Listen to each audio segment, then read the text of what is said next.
আসসালামু আলাইকুম প্রিয় খামারি ভাইরা, কেমন আছেন? আশা করি সবাই ভালো আছেন। তো আজকে ঘাস কাটতে আসলাম আগামীকালকের জন্য। তো একটা বিষয় মাথার মধ্যে খুব খেলতে যেত, সেটা আজকে নিয়ে আপনাদের সাথে শেয়ার করব। তো সেটা হলো যে আগে যেরকম স্লোগান ছিল যে খামার করার আগে ঘাস করতে হবে, ঘাস ছাড়া আসলে গরুর খামার করা যাবে না।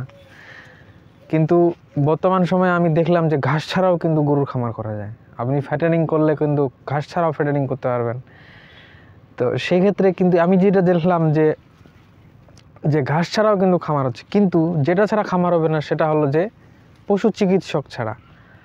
ঠিক আছে? তো আপনি যদি খামার করেন, আপনি যেই খামার করেন, ফ্যাটানিং করেন, দুধের খামার করেন, বাছুর খামার করেন, যাই করেন, আপনাকে কিন্তু একদম পশু চিকিৎসকের প্রয়োজন হবে। তো সুতরাং দেখা গেল যে ঘাস ছাড়াও কিন্তু খামার করা যায়, কিন্তু পশু চিকিৎসক ছাড়া কিন্তু আপনি খামার করতে পারবেন না। আপনি যত বড় খামারি হন, যত বড় অভিজ্ঞতায় আপনাকে থাক, কিন্তু একজন দিন শেষে আপনাকে একজন কিন্তু চিকিৎসক আপনার প্রয়োজন হবেই। তো সেটার জন্য আমি ভেবে দেখলাম যে বর্তমান সময়ে খামার করার আগে অবশ্যই আমাদের পশু চিকিৎসকের প্রশিক্ষণটা নিতে হবে। কারণ দেখবেন হঠাৎ করে আপনার খামারে যখন একটা সমস্যা হলো, দেখবেন যে রাত 12টার সময় আপনার গরু অসুস্থ, রাত 12টার সময় আপনি একজন পশু চিকিৎসকে ফোন দিয়েছেন, কিন্তু সে আসবে দেখবেন দিনের 12টার সময়। তো এই ক্ষেত্রে আমরা যারা খামার করি, আমাদের যদি প্রশিক্ষণটা দেওয়া থাকে, আমরা যদি এই চিকিৎসকের প্রশিক্ষণটা আমরা যদি দিয়ে থাকি, তাহলে কিন্তু এটা কিন্তু আমরা নিজেরাই কিন্তু ম্যানেজ করে নিতে পারি। কিন্তু আমরা করি কি, খামার করি, বড় খামার করি, দুধের করি, খামার করি, কিন্তু এই পশু চিকিৎসকের যে প্রশিক্ষণটা, এটা আমরা আসলে নেই না। তো আমি এই বিষয়টা অনুধাবন করলাম। আমার একটা গরু আসলে কিছুদিন আগে মারা গিয়েছিল, তো খুরা রোগে মারা গিয়েছিল। তো প্রাণীটার আমি আসলে চিকিৎসা আসলে করতে পারিনি। এই জন্যই আসলে বিষয়টা আমার খুব চিন্তা আসলো যে আসলে খামার করার আগে অবশ্যই আমাদের আসলে এই প্রশিক্ষণটা নেওয়া উচিত। কারণ আমার গরুটা অসুস্থ, ধরুন যে রাত 12টার থেকে আমি বুঝতে পেরেছি যে গরুটা আমার অসুস্থ।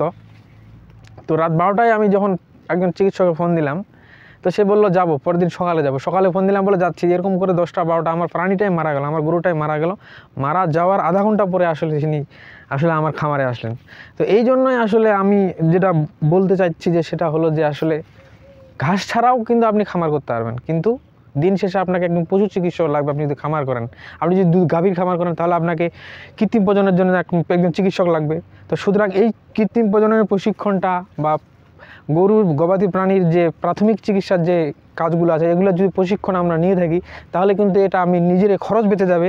আরও একটা লাভ হবে, সেটা হলো যে আমরা খামারের কাজকর্ম শেষ করার পর আমরা কিন্তু বাইরেও মানুষকে এই কৃত্রিম প্রজনন বা গবাদি পশুর যে চিকিৎসাগুলো আছে, সেগুলো কিন্তু মানুষকে দিয়ে আমরা কিন্তু নিজেরা লাভবান হতে পারি।